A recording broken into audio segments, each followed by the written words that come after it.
We are back on the road to City Hall, and our first guest tonight is in a very tight race to succeed longtime Manhattan District Attorney Robert Morgenthau. And with a little more than a month before the primary, we are inviting the candidates back on the program, starting tonight with Attorney Richard Aborn. It's so nice to see you tonight, Mr. Aborn. Thank you for having me back. I appreciate it. So let's start this way. The mother of the police officer, Omar Edwards, tragically killed, friendly fire incident in East Harlem on May 28th. We did an interview with her on Friday night.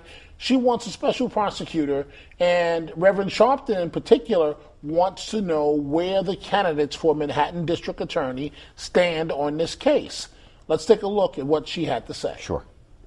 Do you want a special prosecutor in this case? Yes, I do. You don't have faith in the district attorney's office? No, I don't.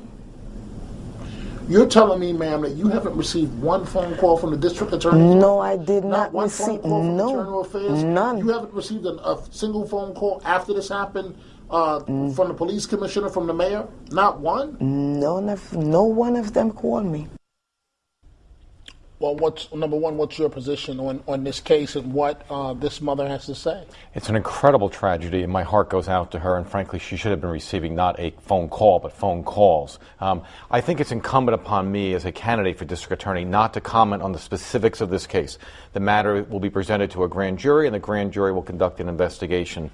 So we need to allow the legal process to run its course. But what I have said, and in fact set up at Reverend Sharpton's Action Network, is that I think it's very important for the DA to step into a case like this as quickly as possible so that the district attorney's office is investigating the police department in the shooting, not having the police department itself investigating the shooting. So what I have pledged is that if there are similar sorts of shootings, I will have special squads of highly trained detectives who work for me as DA who will go out immediately and start investigating these matters, number one. Number two, I myself will be out there. I think it's important that the district attorney, him or herself, be seen out in the community, reassuring the community that there will be an open, fair, transparent investigation. Number three, I've also said that it's very important for the DA, him or herself, to be reaching out to the family members and to the community, personally assuring them what the process is, informing them about what's going on, and seeking input from the family members and from the community.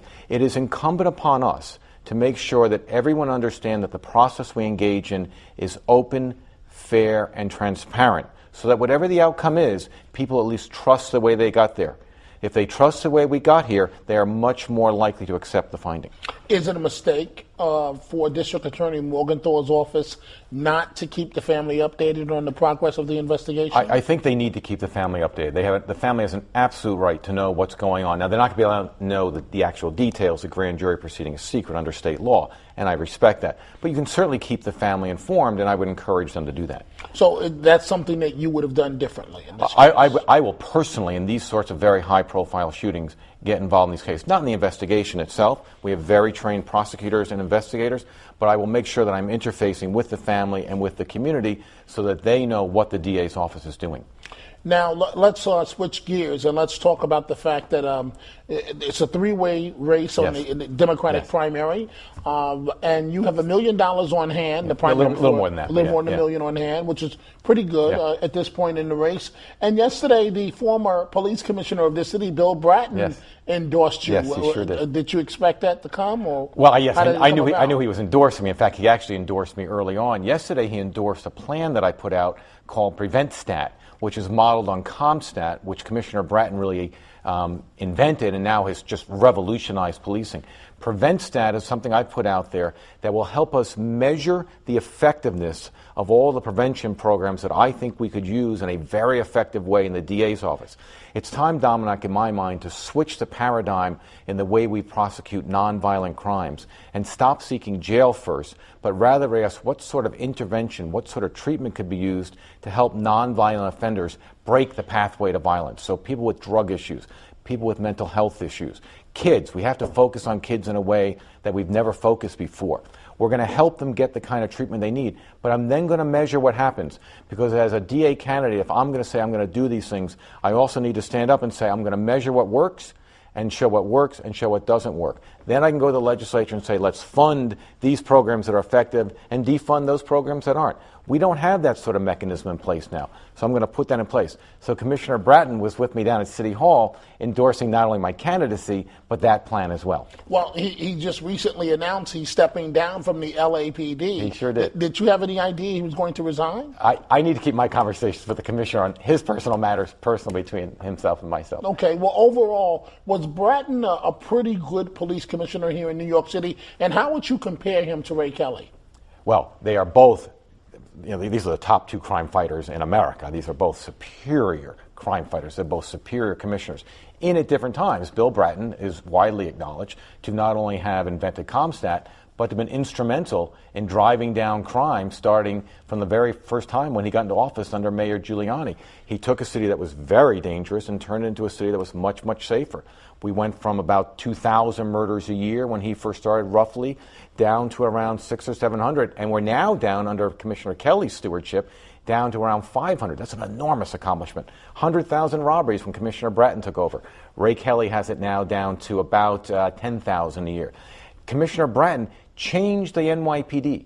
He transformed it into an organization that had very strict, good management tools in place. He drove power out of police headquarters into the community, gave precinct commanders control, but also held them accountable. Very smart thinking. I think he's done it very well. And I think Ray Kelly has taken a lot of those core tools and moved them to their next level in a very smart way. These are very strong men, very strong innovators. They're both top-notch. I've understood from my various experiences in the DA's office and as a defense lawyer that there are problems in the criminal justice system, and we need to think about broad policy implications.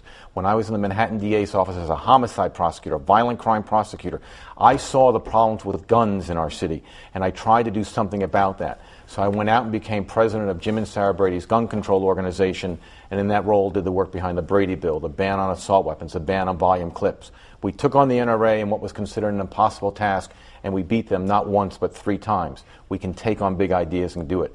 I did it again when I saw the role of mental health in crime. I defended someone who was accused of a vicious assault, who was inexplicably beat up 2 women one night. It turned out that he'd been a Vietnam veteran and had post-traumatic shock syndrome. I understood the role of mental health in criminal defense and now have made that part of my campaign to say we need to understand the intersection between mental health and criminal offending and address it, set up mental health courts. I've understood the power of DNA because I almost convicted somebody 20 years ago of an armed robbery who ended up being innocent. And I understood that as I was getting closer and closer to a jury verdict. We have to have DNA. That's why I helped lead the fight to expand the use of DNA in crime. So I've looked at the problems and sought solutions. Plus, I'm the managing partner of a good-sized law firm.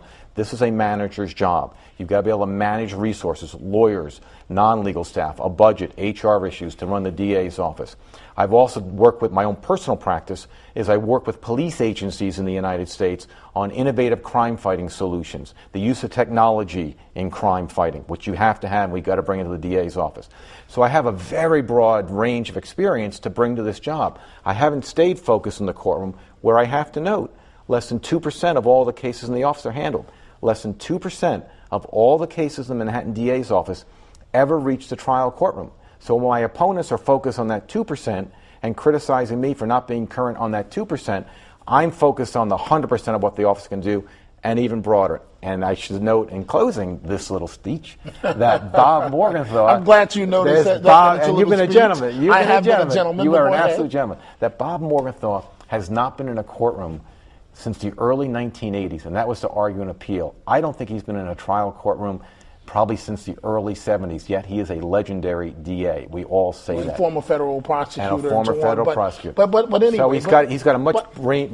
My opponents are very much trying to turn that into an issue. I actually think it's a strength that I bring to the table. I think it's a strength to not only have been a trial lawyer, but to also have sought and implemented broader solutions to criminal justice problems. That's what the DA does. The DA has got to understand what the issues are and think broad solutions. The DA is not going to be in the courtroom trying cases.